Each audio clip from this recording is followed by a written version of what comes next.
que nunca de recordar en términos claros a todo el mundo cuál es exactamente la base de ese poder. 05. El hechizo se rompe. En otoño de 2011, muchos de nosotros sentimos que estábamos en mitad de una revolución global. Todo ocurría con una rapidez casi inimaginable, con una oleada de agitación que empezó en Túnez y de repente envolvió el mundo, acechando por todas partes. Veíamos manifestaciones de solidaridad en China y, casi a diario, surgían nuevas ocupaciones en sitios como Nigeria y Pakistán. En retrospectiva, por supuesto, no había forma de que las cosas siguieran a ese ritmo. Era como si, cuando todas las estructuras de seguridad internacional diseñadas para evitar esa resistencia de masas y que, desde la crisis de 2008, habían estado produciendo masivamente innumerables estudios y documentos de trabajo sobre la probabilidad de revueltas alimentarias y agitación global, se habían convencido por fin, con bastante incredulidad, de que no iba a ocurrir nada de verdad importante, entonces hubiera pasado algo, dejándolas boquiabiertas, con la misma incredulidad.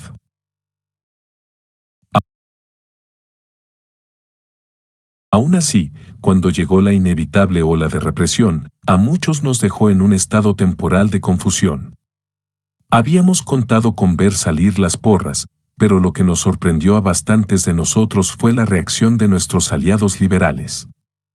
Estados Unidos, después de todo, se ve a sí mismo no como una nación unida por un origen étnico particular, sino como un pueblo unido por sus libertades, y nuestros aliados eran los mismos que, por lo común, se postulan como los defensores más incondicionales de dichas libertades. El hecho de que estuviesen tan dispuestos a ver las libertades civiles como monedas de cambio que solo había que defender cuando conviniese estratégicamente resultó aleccionador, incluso para muchos anarquistas como yo que no esperábamos casi nada más del establishment liberal. El efecto fue aún más angustiante porque muchos de quienes se quedaron en la estacada acababan de experimentar directamente la violencia. Se trataba de hombres y mujeres jóvenes que se habían visto arrastrados por un sentimiento eufórico de posibilidades casi ilimitadas y que ahora tenían que enfrentarse a los recuerdos vividos de ver cómo unos agentes, entre risas, destrozaban sus bibliotecas, montadas con tanto cariño, para mandarlas a los incineradores, como golpeaban a sus amigos más queridos con palos y los engrilletaban, mientras los medios de comunicación convencionales se negaban obedientemente a acceder al perímetro, incapaces de hacer nada para ayudarles, como a sus amigos los gaseaban en plena cara, condenados a enfrentarse a la perspectiva de padecer problemas respiratorios de por vida, o de tener que revolver en busca de alojamiento para personas cuyas posesiones, aunque modestas, habían quedado destruidas por agentes del Estado. Como consecuencia, brotaron todo tipo de tensiones y hostilidades imaginables que se habían reprimido o ignorado durante las semanas previas, cuando organizar y defender las acampadas nos había dado un propósito común claro. Durante un mes o así, la AG y el Consejo de Portavoces de Nueva York cayeron en una disfunción casi total. En algunas reuniones, casi se llegó a las manos, había ataques de gritos, clamores de racismo, un embrollo infinito de crisis por temas de tácticas, organización y dinero que se iban solapando, y acusaciones de todo tipo, desde infiltraciones policiales hasta desórdenes de personalidad narcisista. En momentos como esos, incluso los optimistas profesionales como yo nos vemos tentados a caer en el cinismo.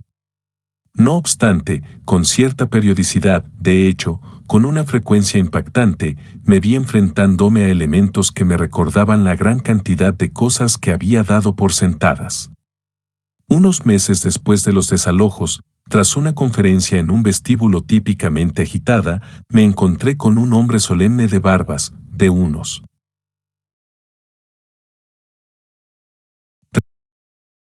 35 años, con ropa conservadora, que comentó, bueno, en realidad no importa si las acciones del 1 de mayo dan resultado. A ver, espero que así sea, como todos nosotros. Pero si al final nunca volvemos a montar la ocupación, incluso si todo acabase hoy aquí, por lo que a mí respecta, ya lo habéis cambiado todo. Al menos para mí. Creo que estamos viendo el inicio de una transformación de la cultura estadounidense. ¿En serio? ¿Pero a cuánta gente le ha llegado esto en realidad? En fin, la cosa es que a quien le haya llegado ya no podrá volver a plantearse las cosas como antes. En mi trabajo, lo noto. Quizá aquí nos pasemos todo el tiempo quejándonos de las reuniones, pero intenta ahora volver al mundo real otra vez. Si antes nunca habías vivido una reunión democrática, vuelves al mundo y de repente te dices, un momento. Esto es ridículo. Y hablas con tus amigos, con tu hermana, con tus padres, y piensas. Bueno, ¿qué otras cosas habrá que hayamos asumido? Que solo se pueden hacer de una manera y parecerían igual de estúpidas si no las hubiéramos dado por sentadas. Os sorprendería la cantidad de gente que está planteando ese tipo de cosas. Y yo pensé, ¿será que es en eso en lo que consiste la revolución? ¿En qué empiece a ocurrir esto? Entonces, si de verdad. Asterisco, asterisco, asterisco. Se trata de una pregunta muy polémica, ¿qué es una revolución? Pensábamos que lo sabíamos, las revoluciones consistían en tomas de poder por parte de algún tipo de fuerzas populares que pretendían transformar la naturaleza misma del sistema político, social y económico en el país en el que la revolución tenía lugar, normalmente de acuerdo con algún sueño visionario de una sociedad justa.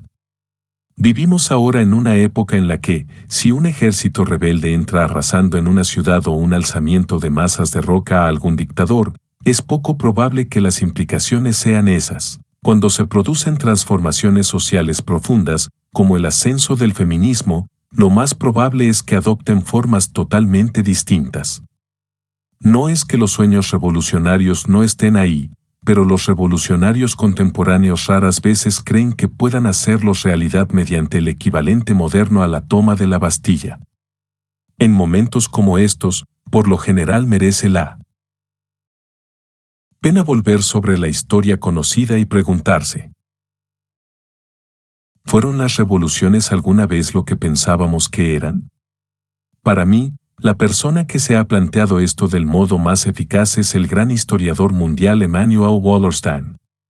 Según él, durante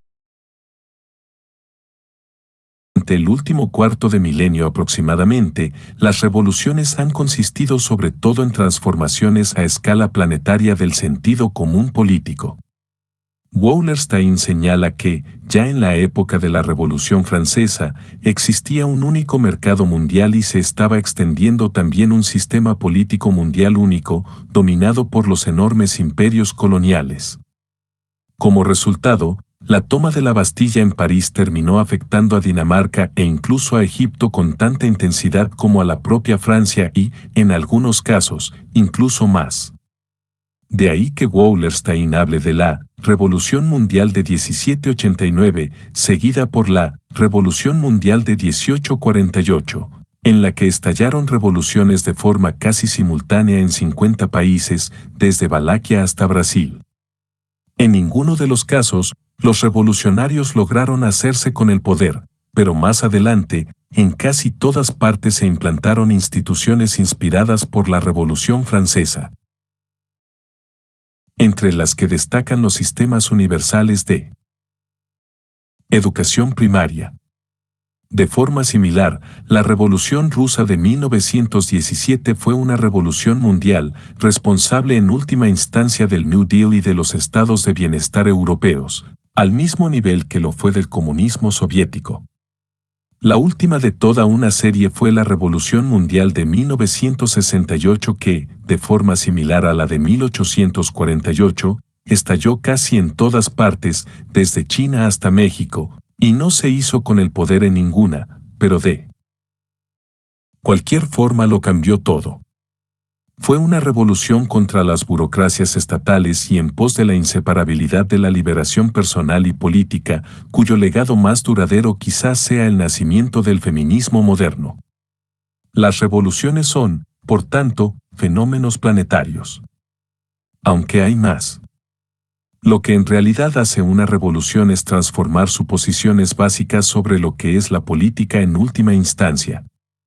A raíz de una revolución, ideas que se habían considerado verdaderamente disparatadas se convierten de pronto en materia aceptada de debate. Antes de la Revolución Francesa, las nociones de que el cambio es bueno, de que la política gubernamental es el medio adecuado para administrarlo y de que los gobiernos derivan su autoridad de una entidad llamada el pueblo, se consideraban el tipo de cosas que uno oía a chiflados y demagogos o, con mucho, a un puñado de intelectuales librepensadores que pasaban el tiempo debatiendo en cafés. Una generación después, incluso los magistrados,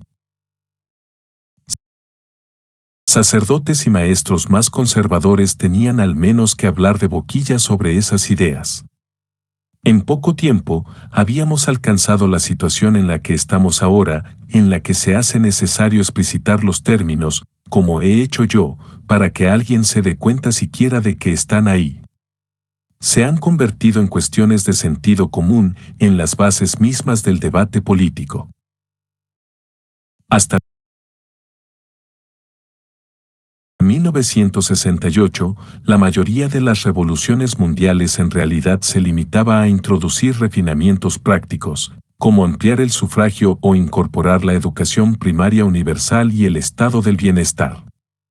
La Revolución Mundial de 1968, por el contrario, ya fuese bajo la forma que adoptó en China, una revuelta de estudiantes y jóvenes cuadros que apoyaron la llamada de Mao a una revolución cultural, en Berkeley y Nueva York, donde hubo una alianza de estudiantes, bohemios y rebeldes culturales, o incluso en París, donde se aliaron estudiantes y trabajadores, el espíritu inicial fue el mismo, una rebelión contra la burocracia, contra la conformidad, contra todo lo que limitase la imaginación humana, un proyecto para revolucionar no solo la vida política o económica, sino todos los aspectos de la existencia humana.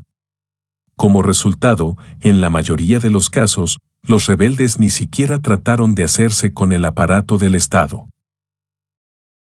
Veían ese aparato como un problema en sí mismo. Actualmente, está de moda considerar los movimientos sociales de finales de la década de 1960 como un fracaso embarazoso. Sin duda, esta opinión puede ser un tema de debate. Es cierto, por supuesto, que en la esfera política el beneficiario inmediato de todo cambio extensivo en el sentido común político, una priorización de ideales de libertad individual, imaginación y deseo, el odio a la burocracia y sospecha sobre el papel del gobierno, fue la derecha política. Por encima de todo, los movimientos de los años 60 sirvieron para resucitar masivamente las doctrinas del libre mercado que se habían abandonado en gran medida ya en el siglo XIX.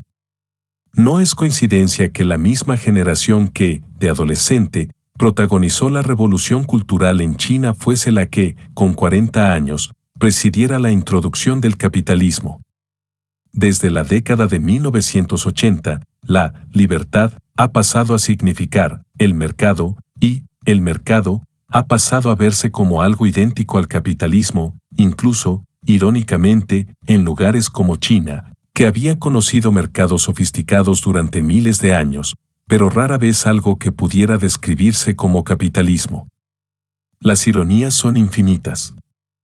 Aunque la nueva ideología del libre mercado se ha estructurado sobre todo como un rechazo a la burocracia, de hecho, ha sido responsable del primer sistema administrativo que ha funcionado a escala planetaria, con innumerables capas de burocracias públicas y privadas, el FMI, el Banco Mundial, la OMC, organizaciones comerciales, instituciones financieras, corporaciones transnacionales, ONG. Este es precisamente el sistema que ha impuesto la ortodoxia del libre mercado y ha permitido la apertura del mundo al pillaje financiero, bajo la atenta tutela de Estados Unidos. Simplemente, tenía sentido que los primeros intentos de recrear un movimiento revolucionario global, el movimiento por la justicia global que llegó a su cumbre entre 1998 y 2003, consistieran efectivamente en una rebelión contra el dominio de esa burocracia planetaria. Sin embargo, en retrospectiva creo que historiadores posteriores llegarán a la conclusión de que el legado de la revolución de los años 60 fue más profundo de lo que ahora imaginamos, y que el triunfo de los mercados capitalistas y de sus diversos administradores y responsables planetarios, que parecían tan históricos y permanentes tras el colapso de la Unión Soviética en 1991, era, en realidad, mucho más superficial. Pondré un ejemplo obvio. Es frecuente oír que el decenio de protestas contra la guerra de entre finales de los años 60 y principios de los 70 terminó fracasando, ya que no logró acelerar apreciablemente la retirada estadounidense de Indochina. No obstante, a posteriori, quienes controlaban la política exterior de Estados Unidos estaban tan nerviosos ante la idea de toparse con un desencanto popular similar o incluso más, con el desencanto dentro del propio ejército, que a principios de los años 70 se estaba desmoronando, que, durante 30 años, se negaron a involucrar las fuerzas estadounidenses en ningún gran conflicto sobre el terreno. Fue necesario el 11 de septiembre, un ataque que provocó miles de muertes civiles en terreno estadounidense, para superar por completo el famoso síndrome de Vietnam. Incluso entonces, quienes planificaron las guerras se esforzaron de manera casi obsesiva por que éstas fuesen a prueba de protestas. La propaganda era incesante, se cuidó mucho de contar con el apoyo de los medios de comunicación, los expertos ofrecían cálculos exactos sobre el recuento de cuerpos, cuántas bajas del lado estadounidense despertarían la oposición de las masas, y se redactaron con sumo cuidado las normas de combate para que el recuento quedase por debajo de esos cálculos. El problema era que, dado que esas normas de combate aseguraban que miles de mujeres, niños y ancianos iban a terminar considerándose daños colaterales, para minimizar los muertos y heridos a manos de soldados estadounidenses, en Irak y Afganistán el odio intenso hacia las fuerzas de ocupación iba a garantizar, casi con seguridad, que Estados Unidos no alcanzaría sus objetivos militares.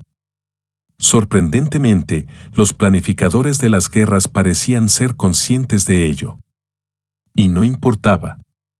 Consideraron mucho más relevante evitar la oposición efectiva en su país que ganar la guerra. Es como si a las fuerzas estadounidenses en Irak las hubiese derrotado. En última instancia, el fantasma de Abby Hoffman. Sin duda, un movimiento contra la guerra de los años 60 que todavía en el año 2012 sigue teniendo atadas las manos de los planificadores militares estadounidenses difícilmente puede considerarse un fracaso. Sin embargo, esto plantea una cuestión intrigante, ¿qué ocurre cuando la creación de esa sensación de fracaso, de total ineficacia por parte de la acción política contra el sistema, se convierte en el objetivo principal de quienes tienen el poder? La idea se me vino a la cabeza por primera vez mientras participaba en las acciones contra el FMI de Washington, D.C., en 2002. Dado que el 11 de septiembre quedaba aún muy próximo, éramos relativamente pocos e ineficaces y la policía nos rebasaba en número, no teníamos la sensación de poder conseguir bloquear las reuniones. Muchos de nosotros nos marchamos ligeramente deprimidos. Unos pocos días después, al hablar con alguien que tenía unos amigos que habían asistido a las reuniones, supe que, de hecho, si las habíamos bloqueado, la policía había introducido unas medidas de seguridad tan estrictas, cancelando la mitad de los actos, que la mayoría de las reuniones se había llevado a cabo por Internet. En otras palabras, el gobierno había decidido que era más importante que los manifestantes se marcharan con la idea del fracaso que permitir que las reuniones del FMI tuvieran lugar.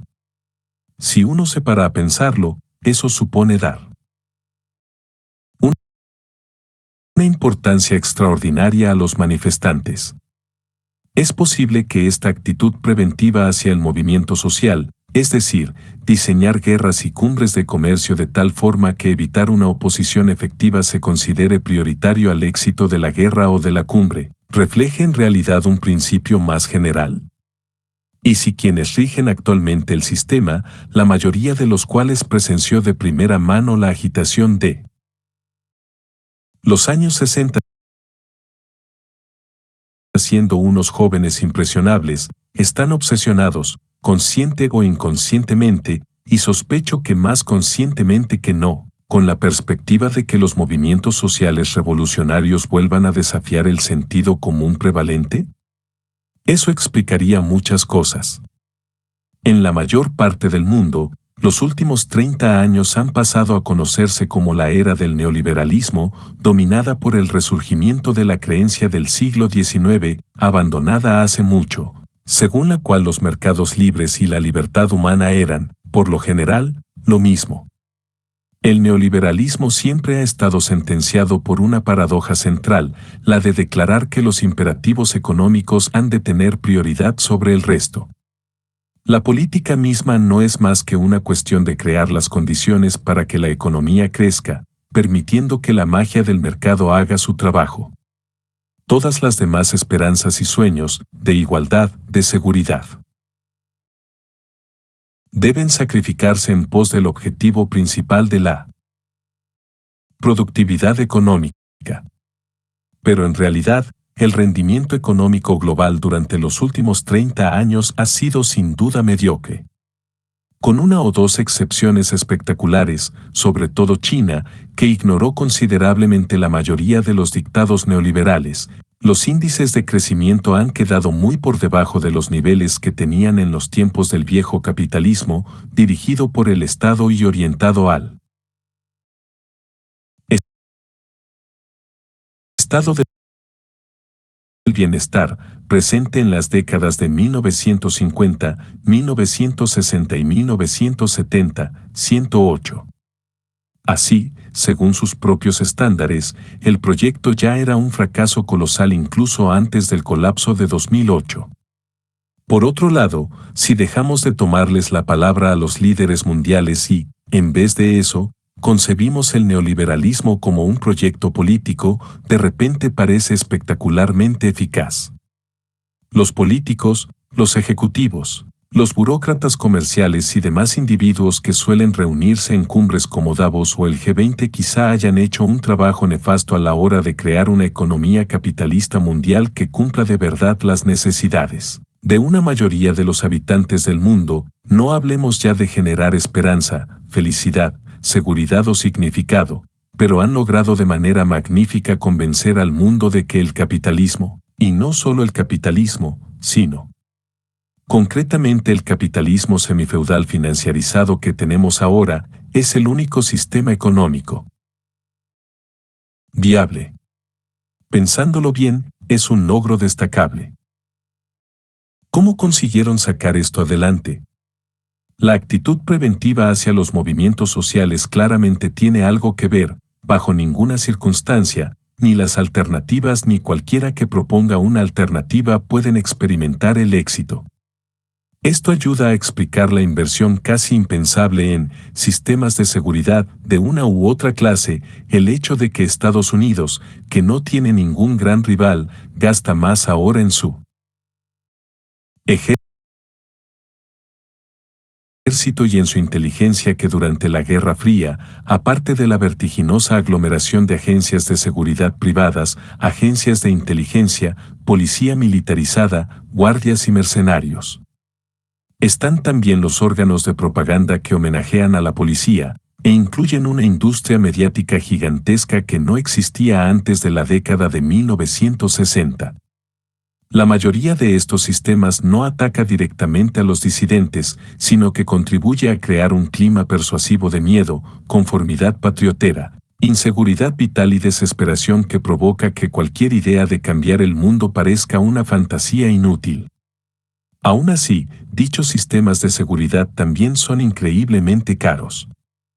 Algunos economistas calculan que un cuarto de la población estadounidense tiene algún trabajo de vigilancia de uno u otro tipo, ya sea defendiendo una propiedad, supervisando trabajos o manteniendo de algún modo a sus compatriotas a raya. 109. Económicamente, la mayoría de este aparato disciplinario es puro peso muerto. De hecho, gran parte de las innovaciones económicas de los últimos 30 años tiene más sentido políticamente que económicamente.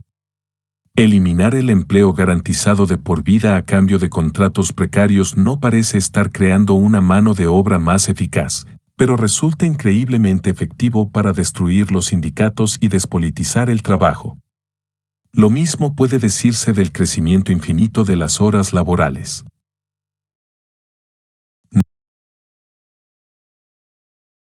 Nadie tendrá demasiado tiempo para la actividad política si trabaja 60 horas a la semana.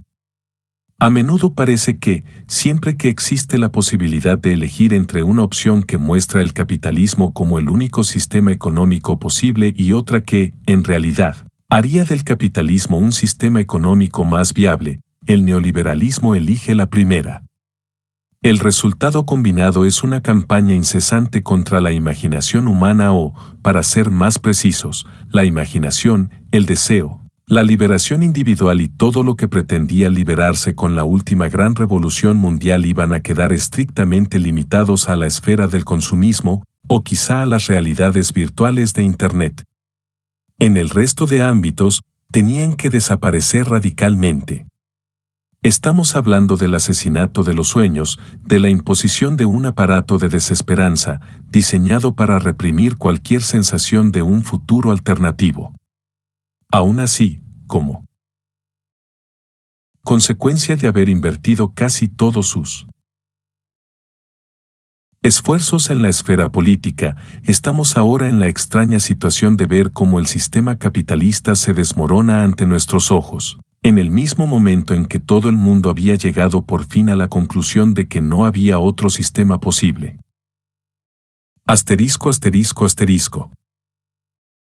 Quizá esto sea todo lo que podamos esperar en un mundo en el que, como señalé ya en el capítulo 2, la clase dominante a ambos lados de la ostensible división política había llegado a creer que no existía ninguna realidad más allá de lo que su propio poder era capaz de crear.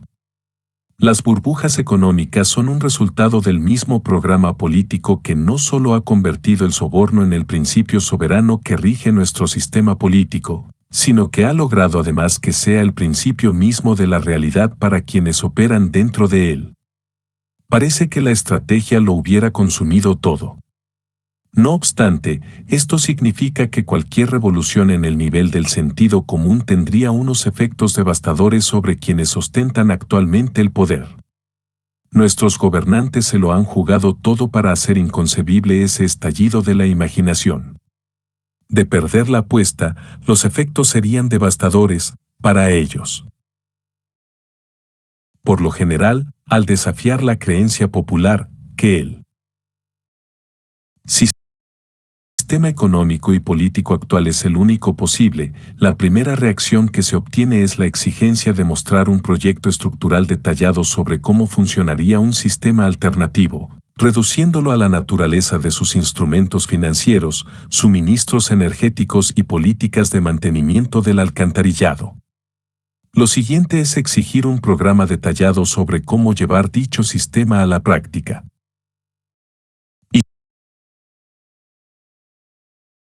Históricamente, resulta ridículo. ¿Cuándo se ha producido un cambio social según el proyecto de alguien? No es que un pequeño círculo de visionarios en la Florencia del Renacimiento concibiese algo llamado capitalismo, vislumbrase los detalles del funcionamiento futuro de la bolsa de valores y las fábricas y pusiera en marcha un programa para llevar sus ideas a la realidad. De hecho, la idea es tan absurda que nos deberíamos preguntar cómo en algún momento pensamos que era así como surgía el cambio. Mi sospecha es que, en realidad, es algo que venimos arrastrando de la Ilustración y que hace mucho que ha desaparecido prácticamente en todo el mundo, menos en Estados Unidos. En el siglo XVIII, era muy frecuente imaginar que las naciones las fundaron grandes legisladores, como Licurgo o Solón, que se inventaron sus tradiciones e instituciones, de un modo muy similar a como se imaginaba que Dios había creado el mundo, y después, también como Dios, se apartaron para dejar que la máquina siguiera funcionando sola. El espíritu de las leyes terminaría determinando así el carácter de la nación. Se trataba de una fantasía peculiar, pero los redactores de la Constitución de Estados Unidos creían que así era como se creaban las naciones y, en realidad, trataron de llevarlo a la práctica. De ahí que Estados Unidos, una nación de leyes, no de hombres, sea quizá el único país de la Tierra del que esta imagen es cierta en algún sentido. Pero incluso en Estados Unidos, como hemos visto, esto es solo una mínima parte de lo que ocurrió. Intentos posteriores de crear naciones nuevas e instituir sistemas políticos o económicos desde arriba, el gran rival de Estados Unidos durante el siglo XX, la URSS, la otra gran nación de la Tierra que era principalmente un acrónimo, es el ejemplo citado con más frecuencia a este respecto, no funcionaron muy bien. Todo esto no supone decir que las visiones utópicas tengan algo de malo, ni siquiera los proyectos. Solo basta con dejar que ocupen su lugar. El teórico Michael Albert ha elaborado un plan detallado sobre cómo podría funcionar una economía moderna sin dinero, sobre una base democrática y participativa. Creo que es un logro importante, no solo porque considero que ese modelo en concreto podría instituirse alguna vez, exactamente del modo en que él lo describe, sino también porque impide que alguien diga que tal cosa es inconcebible. Aún así, estos modelos solo han de verse como experimentos. En realidad, no podemos concebir los problemas que surgirán al tratar de construir una sociedad libre.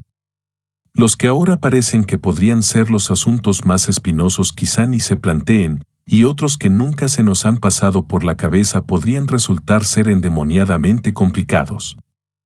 Hay infinidad de factores X. El más obvio es la tecnología. Esta es la razón de que resulte tan absurdo imaginar a activistas en la Italia renacentista presentando un modelo con una bolsa de valores y fábricas. Lo que ocurrió luego se basó en todo tipo de tecnologías que ellos no podrían haber anticipado, pero que, en parte, surgieron solo porque la sociedad empezó a moverse en la dirección en que lo hizo. Esto explicaría, por ejemplo, por qué tantas de las visiones más convincentes de una sociedad anarquista son producto de escritores de ciencia ficción, Ursula K. Le Guin, Starhawk, Kim Stanley Robinson. En la ficción, al menos se admite que el aspecto tecnológico no se basa más que en conjeturas.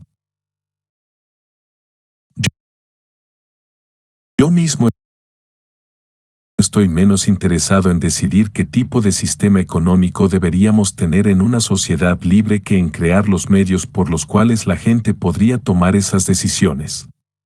Por esta razón, he dedicado gran parte del libro a hablar sobre el proceso democrático de toma de decisiones. La mera experiencia de participar en esas nuevas formas de procesos decisorios anima a mirar el mundo con otros ojos.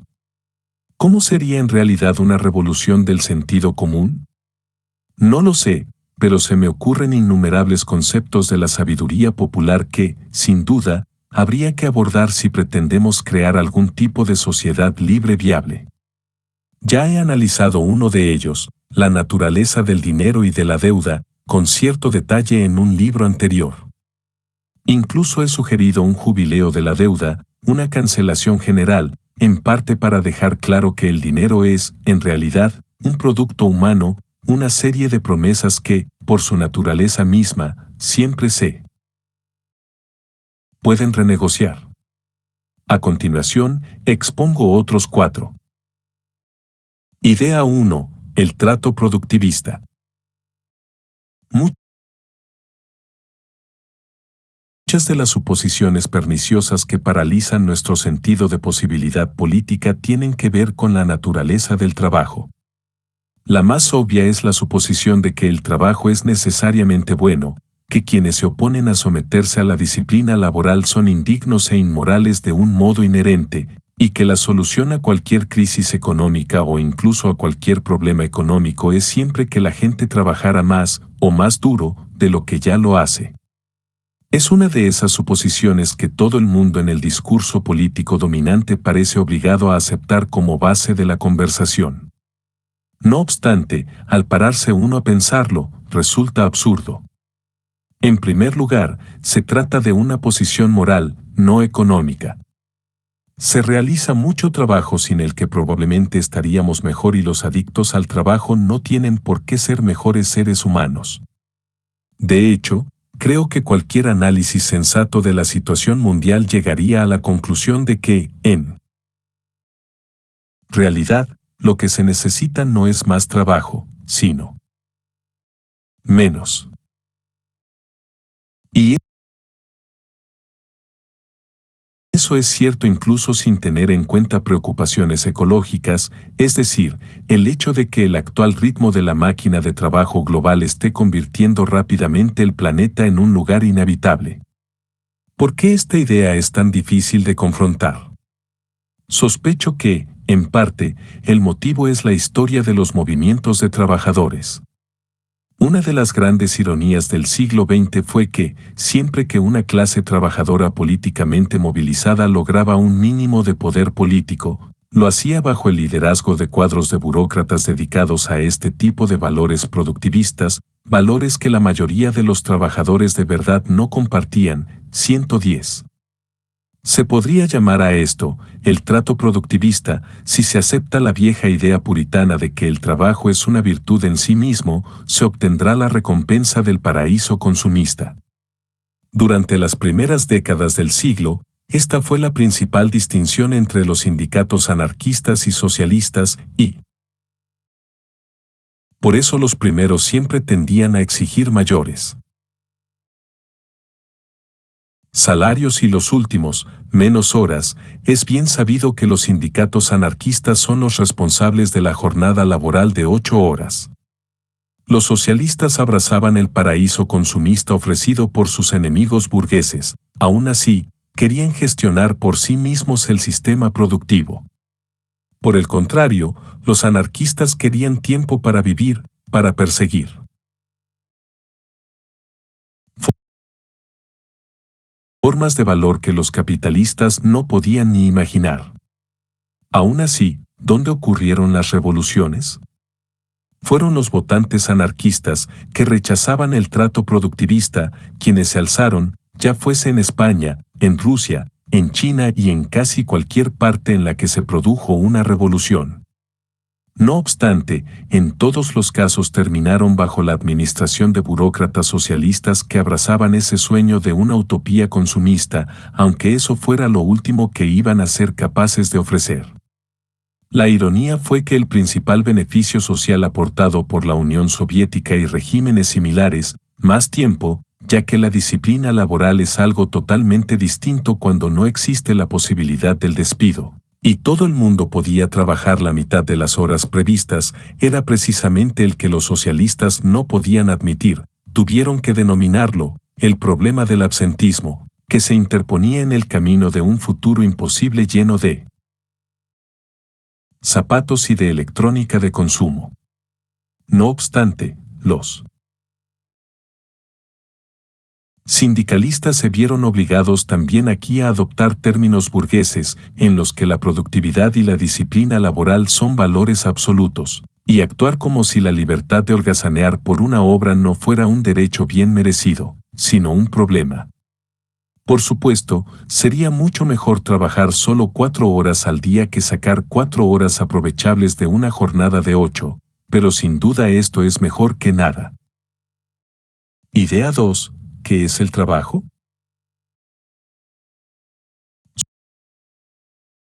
Someterse a la disciplina laboral, supervisión, control, incluso autocontrol de los ambiciosos autónomos, no convierte a nadie en mejor persona. En la mayoría de los aspectos realmente importantes, quizá la convierta en alguien peor. Hacerlo es una desgracia que, en el mejor de los casos, resulta necesario a veces. Aún así, solo tras rechazar la idea de que ese trabajo es virtuoso en sí mismo podemos empezar a preguntarnos qué hay de virtuoso en el trabajo. La respuesta es obvia: el trabajo es virtuoso cuando ayuda a otras personas. Un abandono del productivismo haría más fácil reconcebir la naturaleza misma de lo que es el trabajo, ya que, entre otras cosas, eso significaría que el desarrollo tecnológico se redirigiese menos hacia la creación de cada vez más productos de consumo y de un trabajo cada vez más disciplinado, y tendiera más a la eliminación total de esas formas de trabajo. Lo que quedaría sería el tipo de trabajo que solo pueden hacer los seres humanos, las formas centradas en la solidaridad y la ayuda que, como ya he afirmado, están en el centro mismo de la crisis que dio lugar a Occupy Wall Street. ¿Qué ocurriría si dejásemos de actuar como si la forma primordial de trabajo fuesen una línea de producción, un campo de trigo o una fundición, o incluso el cubículo de una oficina, y en vez de eso empezáramos a pensar en una madre, un profesor o un cuidador? Quizá nos viéramos obligados a concluir que el negocio real de la vida humana no es contribuir a algo llamado la economía, un concepto que ni siquiera existía hace 300 años, sino el hecho de que todos somos, y siempre hemos sido, proyectos de creación mutua. Por el momento, probablemente la necesidad más imperiosa sea ralentizar los motores de la productividad. Esto puede parecer una afirmación extraña, nuestro exabrupto a cualquier crisis es asumir que la solución pasa porque todo el mundo trabaje más, pero sin duda, este tipo de reacción es precisamente el problema, aunque si se considera el estado general del mundo, la conclusión se hace obvia.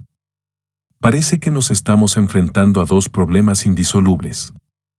Por un lado, hemos sido testigos de una serie interminable de crisis de deuda globales que se han agravado más y más desde la década de 1970 hasta un punto en que la carga de deuda general, soberana, municipal,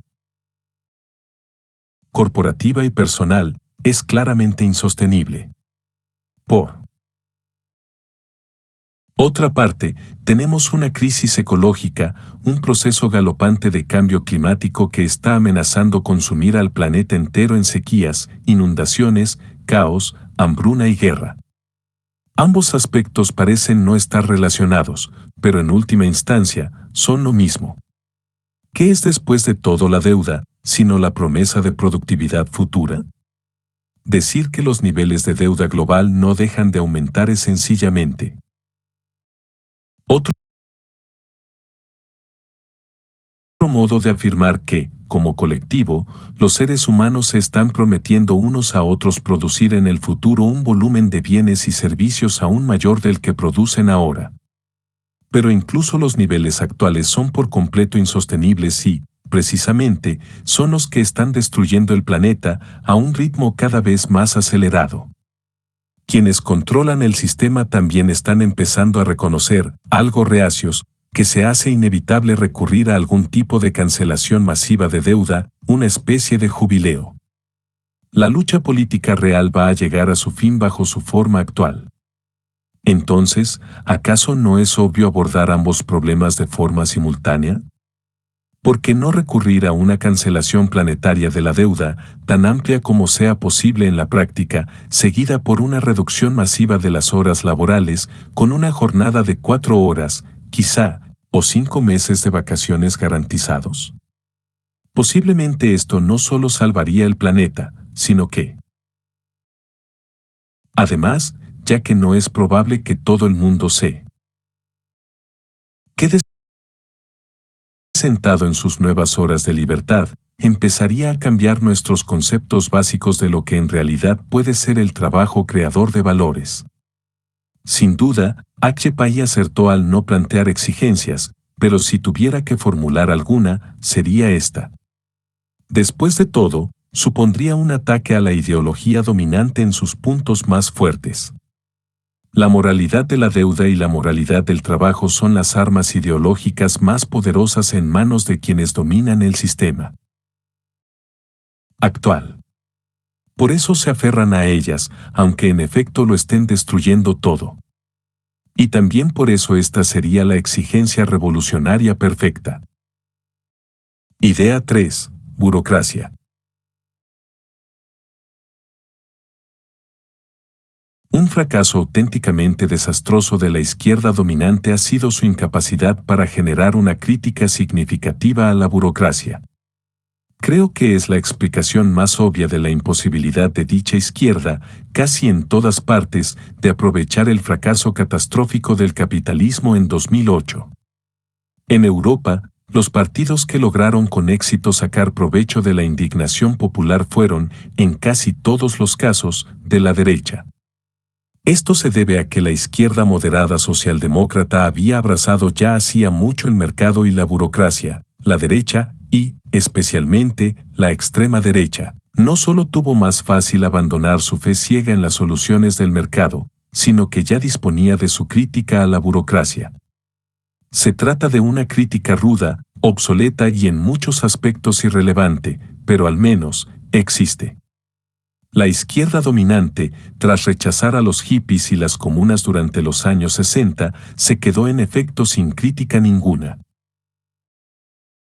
No obstante, la burocracia llena todos los aspectos de nuestra vida de formas que nunca antes lo había hecho. Extrañamente, somos casi por completo incapaces de verlo o de hablar sobre ello. En parte, esto se debe a que hemos llegado a ver la burocracia como un aspecto más del gobierno, ignorando con ello las burocracias privadas, a menudo mucho más poderosas, e incluso, y lo que es más crucial, el modo en que las burocracias públicas y privadas, corporativas, financieras e incluso educativas, están tan entremezcladas que es imposible distinguirlas. Una vez leí que el estadounidense medio pasa casi la mitad de un año, a lo largo de su vida, esperando que cambie un semáforo. No sé si alguien ha calculado cuánto tiempo pasa un estadounidense medio rellenando formularios, aunque dudo que lo hayan hecho, pero no creo que fuese considerablemente menos. Estoy bastante seguro de que ninguna población antes en la historia ha tenido nunca que pasar tanto tiempo de su vida haciendo papeleos. Y, mientras el gobierno parece especializarse en formularios especialmente insoportables, como sabrá cualquiera que pase mucho tiempo en Internet, lo que en realidad engloba el papeleo es cualquier cosa que implique un intercambio de dinero. Esto es aplicable desde la parte superior del sistema, el enorme sistema administrativo implantado para regular el comercio mundial en nombre del libre mercado, hasta los más íntimos detalles de la vida diaria, en la que las tecnologías que en principio se suponía que iban a ahorrar trabajo nos han convertido a todos en contables amateurs, asistentes jurídicos y agentes de viajes. Aún así, de algún modo, y al contrario que en la década de 1960, cuando el problema era mucho menor, esta cascada sin precedentes de documentos ya no se considera un problema político. De nuevo, nos vemos obligados a hacer visible el mundo que nos rodea. Sobre todo, porque una de las sospechas instintivas que plantean las personas apolíticas contra la izquierda es que probablemente diera lugar a una burocratización aún mayor. Todo lo contrario. Sería casi imposible aumentar la burocratización que tenemos ahora. Cualquier transformación revolucionaria, aunque no elimine por completo el Estado, casi con toda seguridad la reduciría en mucho. Idea 4. Recuperación del comunismo. Este es el mayor desafío de todos, pero ya que lo tenemos delante, ¿por qué no ir a por todas? Durante la década de 1980 empezó a ocurrir algo extraño de verdad. Quizá fuera el primer periodo en la historia del capitalismo en el que los capitalistas comenzaron a llamarse a sí mismos capitalistas. A lo largo de gran parte de los 2 siglos anteriores de su existencia, había sido una palabra básicamente insultante. Recuerdo bien cómo The New York Times, por entonces, la auténtica fuerza ideológica impulsora de la popularización de lo que se convertiría en la sabiduría popular neoliberal, lideró el camino, con una serie interminable de titulares que alardeaban de cómo algunos regímenes comunistas, partidos socialistas, empresas cooperativas u otras instituciones claramente de izquierda se habían visto obligados, por puro oportunismo, a abrazar uno u otro elemento del capitalismo. Esto iba ligado al mantra, el comunismo no funciona, repetido hasta la saciedad, aunque además representaba una especie de voltereta ideológica, liderada en principio por figuras extremistas de derechas como Ayn Rand, por la que el capitalismo y el socialismo iban a intercambiar sus sitios. Mientras el capitalismo había sido antes la sórdida realidad y el socialismo, un ideal no realizado, ahora se cambiaban las tornas. La cosa fue aún más extrema en el caso del comunismo, que se había usado siempre, incluso por parte de aquellos regímenes que se autodenominaban comunistas, para indicar un futuro impreciso utópico solo realizable después de que se marchitase el Estado y, sin duda, nada similar al sistema socialista del momento. Tras 1989, el significado de comunismo pareció cambiar a cualquier sistema de organización impuesto por regímenes comunistas. A su vez, a esto siguió un cambio retórico realmente peculiar, por el que tales regímenes, tachados en otros tiempos de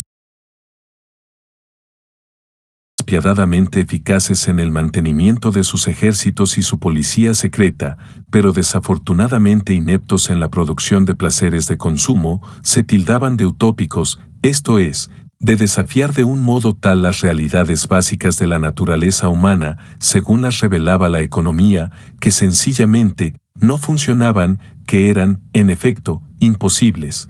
Una conclusión verdaderamente notable al hablar, pongamos, de la URSS, que durante 70 años controló gran parte de la superficie de la Tierra, derrotó a Hitler y lanzó el primer satélite, y después al primer humano, al espacio exterior.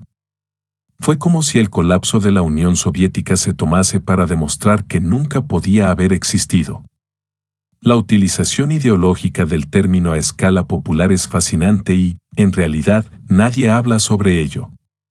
Recuerdo vivamente cómo, de adolescente, mientras trabajaba en cocinas de restaurantes y similares, cualquier sugerencia por parte del personal sobre cómo podían organizarse las cosas de manera más razonable e incluso eficaz, se topaba de inmediato con una de estas dos respuestas: esto no es una democracia, o esto no es comunismo. En otras palabras, desde la perspectiva de los empleadores, los dos términos eran en realidad intercambiables. El comunismo significaba la democracia en el lugar de trabajo y por eso exactamente les parecía censurable. Eso fue en las décadas de 1970 y 1980, la idea de que el comunismo, o la democracia, era ineficaz, por no hablar de intrínsecamente inviable, no cuajó.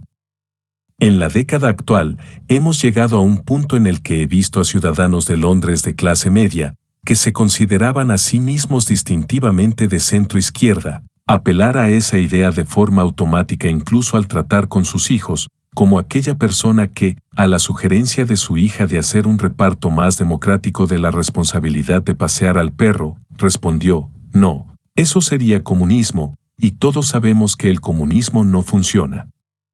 La ironía es que, al adoptar una definición más realista del término comunismo, se ha demostrado exactamente lo contrario.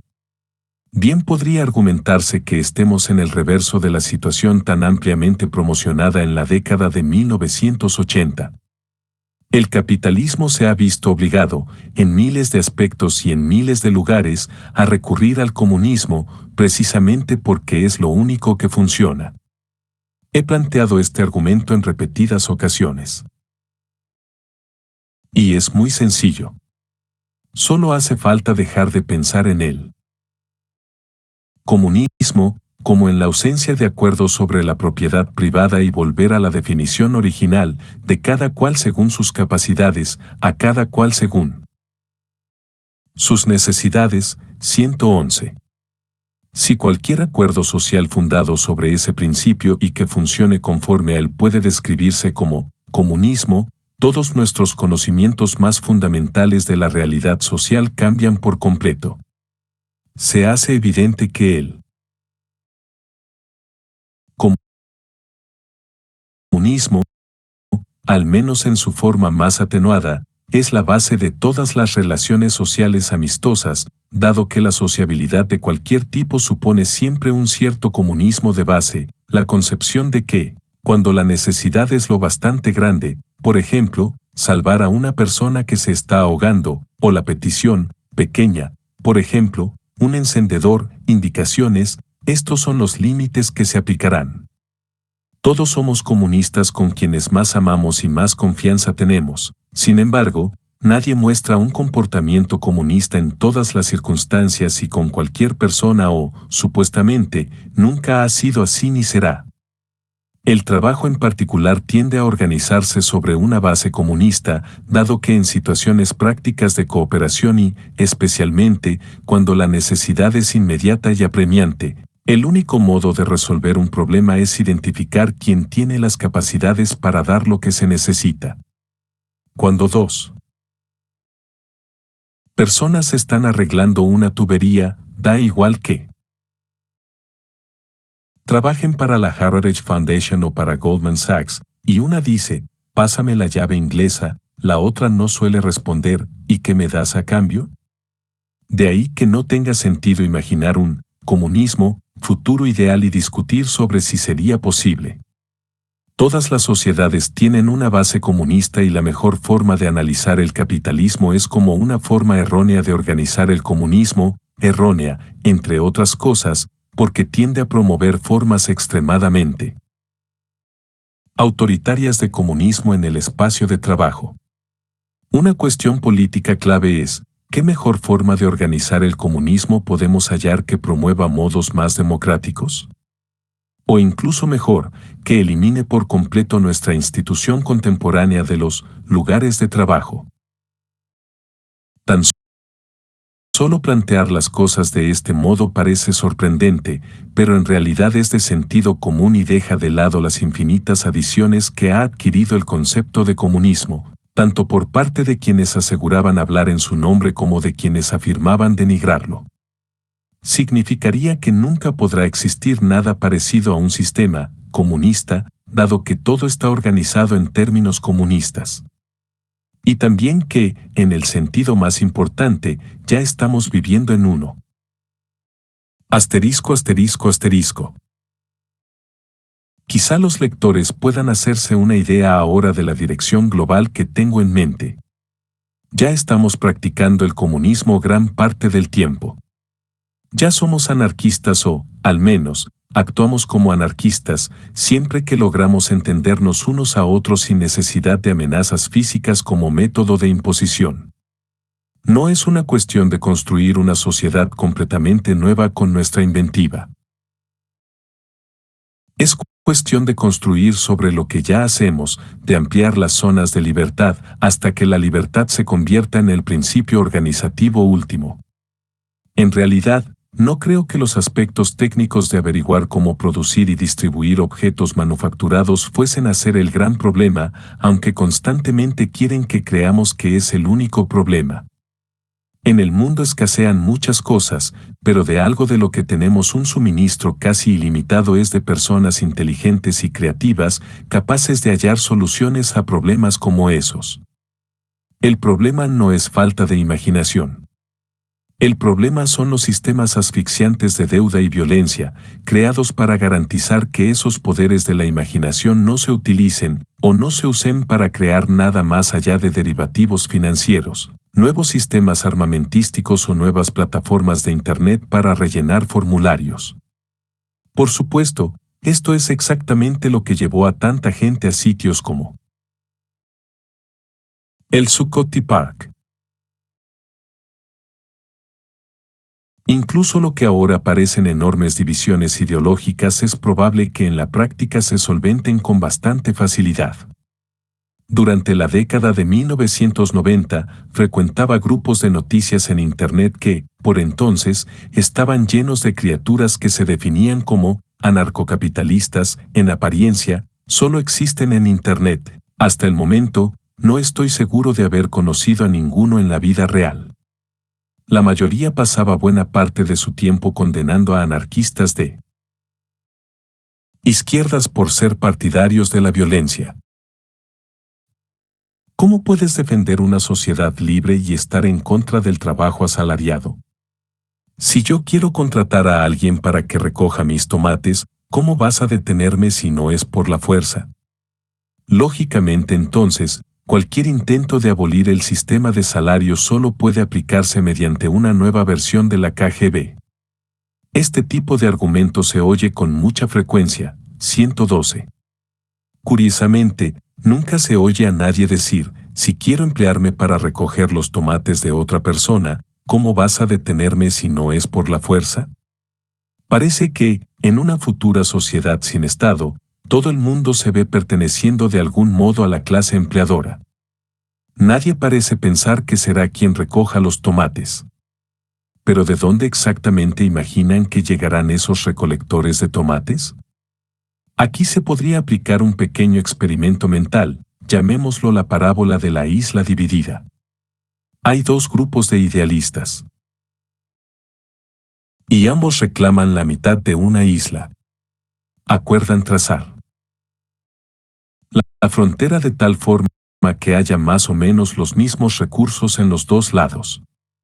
Un grupo procede a crear un sistema económico donde algunos miembros tienen propiedades y otros no, y quienes no tienen, tampoco tienen garantías sociales, por lo que morirán de hambre si no buscan trabajo en los términos que los ricos estén dispuestos a ofrecer. El otro grupo crea un sistema donde todo el mundo tiene garantizado al menos un modo básico de existencia y acoge a todos los que llegan. ¿Qué razón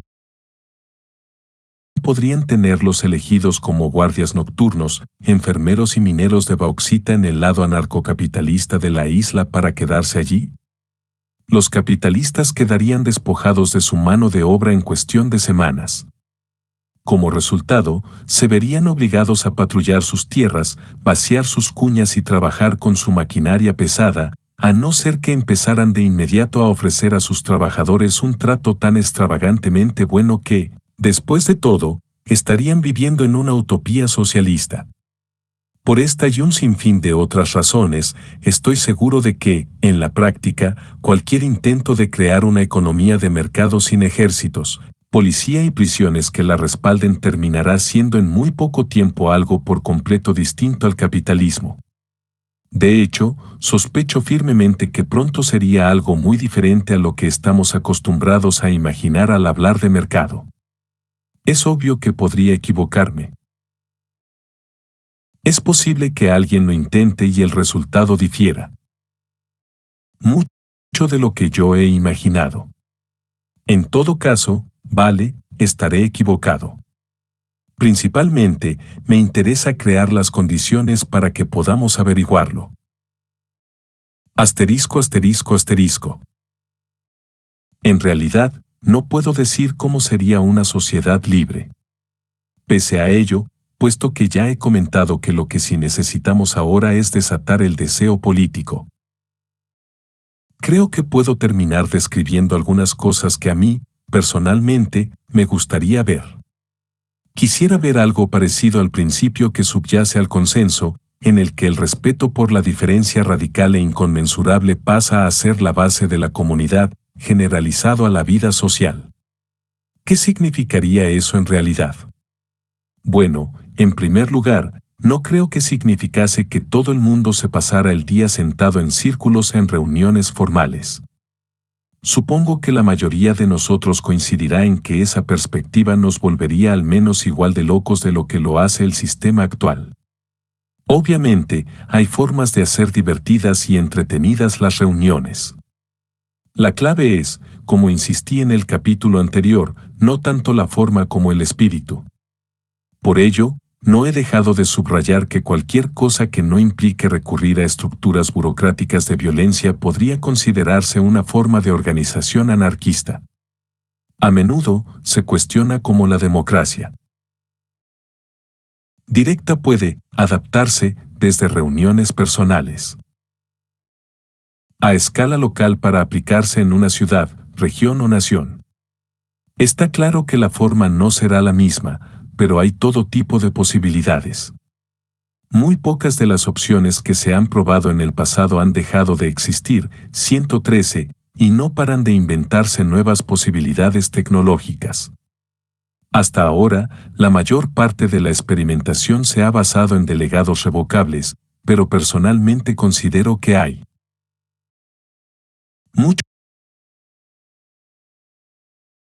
potencial sin explorar en la recuperación de sistemas de sorteo como los que mencioné en el capítulo 3, algo ligeramente parecido al servicio de jurado, pero no obligatorio, con alguna forma de cribar a las personas obsesivas, a chiflados y a ultraterrestres, pero siempre concediendo las mismas opciones de participación en las decisiones importantes a todo aquel que desee de verdad tomar parte.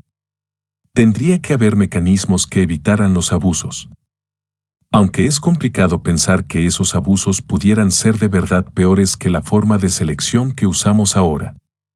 Económicamente, lo que en realidad me gustaría ver sería una especie de garantía de seguridad vital que permitiese a la gente perseguir esos valores que de verdad consideran dignos de perseguirse, individualmente o con otras personas. Según he observado, esta es la principal razón de que la gente busque el dinero, ser capaz de perseguir otras cosas, cosas que consideran nobles o bonitas, profundas o simplemente buenas. ¿Qué perseguirían esas personas? ¿En una sociedad libre? Probablemente, muchas cosas que ahora apenas alcanzamos a imaginar, aunque se puede suponer que surgirían entre ellas valores conocidos, como el arte o la espiritualidad, los deportes o la jardinería, juegos de fantasía o la investigación científica, o placeres intelectuales o hedonistas, en todo tipo de combinaciones inesperadas. El desafío obviamente será cómo asignar los recursos entre actividades que son por completo incomparables, entre formas de valor que sencillamente no tienen equivalencias unas con otras. Lo que, a su vez, conduce a otra cuestión que a veces he planteado: ¿qué significa en realidad igualdad? Es algo que me preguntan mucho, normalmente, gente muy rica. ¿Qué es lo que pedís entonces? ¿Igualdad total? ¿Cómo sería eso posible? ¿De verdad queréis vivir en una sociedad en la que todo el mundo tenga exactamente lo mismo? De nuevo, con la sugerencia tácita de que ese proyecto implicaría necesariamente la existencia de la KGB. Esas son las preocupaciones del 1%. La respuesta es: me gustaría vivir en un mundo donde preguntar eso no tuviera sentido. En vez de introducir aquí una parábola, quizás sea mejor un ejemplo histórico. Hace unos años, los arqueólogos descubrieron algo que ha removido todos los conceptos previos sobre la historia humana.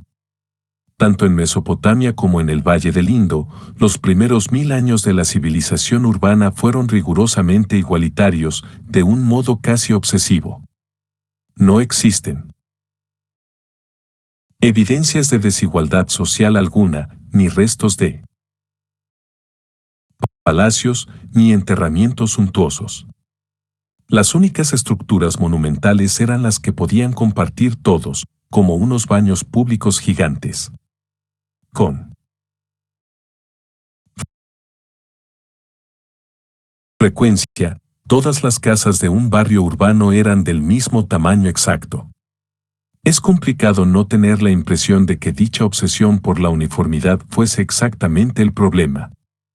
Tal y como afirma siempre mi amigo David Wengrow, un brillante arqueólogo británico, el nacimiento de la civilización urbana llegó inmediatamente después de lo que quizás sea una innovación aún más importante, el nacimiento de la producción masiva, la primera vez en la historia que fue posible crear miles de recipientes para aceite o grano de exactamente el mismo tamaño, todos estampados con un sello idéntico.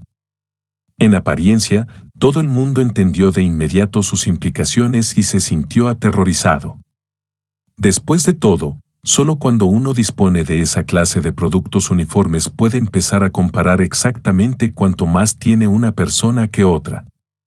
Son esas tecnologías de la igualdad las que hacen posible la desigualdad, tal y como la conocemos hoy. Los habitantes de las primeras ciudades consiguieron evitar lo inevitable durante 1000 años, en lo que supone un testimonio destacable de firme determinación, pero al final ocurrió lo que tenía que ocurrir y, desde entonces, hemos estado haciendo frente a ese legado. No resulta probable que seamos capaces de deshacer una innovación que tiene 6000 años, y tampoco está claro por qué íbamos a tener que hacerlo. Siempre existirán grandes estructuras impersonales, como los productos uniformes. La cuestión no es cómo deshacer esas cosas, sino cómo ponerlas al servicio de su opuesto, un mundo en que la libertad se convierta en la capacidad de perseguir fines completamente inconmensurables. Nuestra actual sociedad de consumo afirma enarbolar justo eso como ideal último, pero de hecho, lo que enarbola es un simulacro vacío. A menudo, se comenta que la igualdad puede concebirse de dos maneras, bien diciendo que dos cosas son justo la misma, en algún aspecto importante, o bien diciendo que son tan distintas que no hay manera de compararlas. Es esta última lógica la que nos permite afirmar que, ya que todos somos individuos únicos, resulta imposible decir que algunos de nosotros seamos intrínsecamente mejores que otros, tan imposible como lo sería decir, por ejemplo, que hay copos de nieve superiores e inferiores. Si vamos a basar una política igualitaria en este concepto, la lógica tendría que ser: puesto que no hay manera de clasificar a unos individuos tan únicos por sus méritos, todo el mundo merece la misma cantidad de esas cosas que sí pueden medirse, esto es, un mismo ingreso, una misma cantidad de dinero o una misma proporción de riqueza. Aún así, al pararse a pensarlo, resulta raro, pues se da por sentado que todos somos totalmente distintos en lo que somos, pero iguales en lo que queremos. ¿Y si le damos la vuelta? Es gracioso, pero la versión actual feudalizada del capitalismo, en la que el dinero y el poder se han convertido efectivamente en la misma cosa, nos facilita dar esa vuelta. El 1% que gobierna el mundo quizá haya convertido la persecución de dinero y poder en una especie de juego patológico en el que ambas cosas son fines en sí mismas, pero para el resto de nosotros, tener dinero, tener un ingreso, estar libres de deudas, ha terminado significando tener el poder de perseguir otras cosas más allá del dinero. De hecho, todos queremos garantizar que nuestros seres queridos estén a salvo y cuidados. Todos queremos vivir en comunidades sanas y hermosas. Pero, aparte de eso, lo más probable es que las cosas que queramos perseguir sean radicalmente distintas. Y si la libertad fuese la capacidad de decidir qué es lo que queremos perseguir, con qué personas queremos hacerlo y qué tipo de compromisos deseamos establecer con esas personas en el proceso, la igualdad no radicaría en nada más que en garantizar un acceso equitativo a los recursos necesarios para perseguir una variedad infinita de valores. En ese caso, la democracia sería sencillamente nuestra capacidad de juntarnos como seres humanos razonables y resolver los problemas comunes resultantes, puesto que siempre habrá problemas. Una capacidad que solo podrá materializarse de verdad cuando las burocracias de la coerción que sostienen las estructuras de poder existentes se colapsen o desaparezcan. Asterisco, asterisco, asterisco. Todo esto puede verse como algo aún muy lejano. Por el momento, el planeta quizá parezca más preparado para una serie de catástrofes sin precedentes que para el tipo de amplia transformación moral y política que abriría el camino hacia un mundo así. No obstante, para tener alguna oportunidad de evitar esas catástrofes, deberemos cambiar nuestras formas tradicionales de pensar. Y, según muestran los acontecimientos de 2011, la edad de las revoluciones no ha terminado de ninguna manera. La imaginación humana se niega obstinadamente a morir.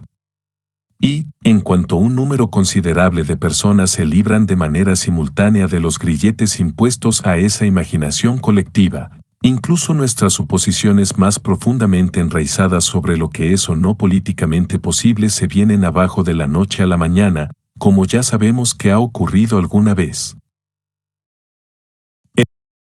El hombre ha nacido para la felicidad y para la libertad y en todas partes es esclavo e infeliz. La sociedad tiene como fin la conservación de sus derechos y la perfección de su ser, y por todas partes la sociedad lo degrada y lo oprime. Ha llegado el tiempo de recordarle sus verdaderos destinos. Maximilien Robespierre. David Graeber. Antropólogo y activista anarquista estadounidense. Obtuvo su doctorado por la Universidad de Chicago en 1996 y desde el 15 de junio de 2007 es profesor en el Departamento de Antropología en el Goldsmiths College, Universidad de Londres. Anteriormente había sido profesor de antropología en la Universidad de Yale, aunque Yale se negó a renovarle el contrato, lo que causó una considerable polémica por las supuestas razones ideológicas detrás de esta decisión.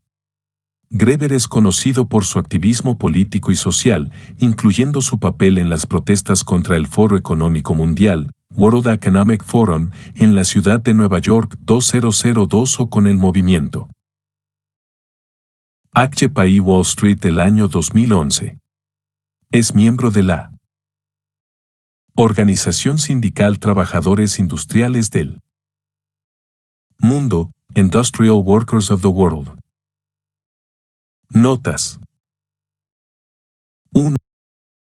El nombre original de este grupo de élite de la policía era, efectivamente, Special Weapons Assault Team, es decir, equipo de asalto con armas especiales.